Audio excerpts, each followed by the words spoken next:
We have an iPhone 11. Let's get it fixed. And now it's crunch time.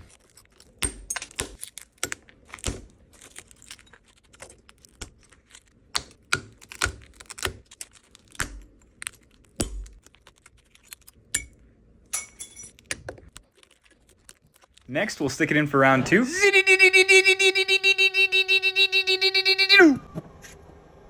Then we'll clean up the frame just before we replace the back glass. We're going to do some scraping, some brushing, because this thing has been replaced before, and as you can see, this glue is a little bit harder to remove than the original.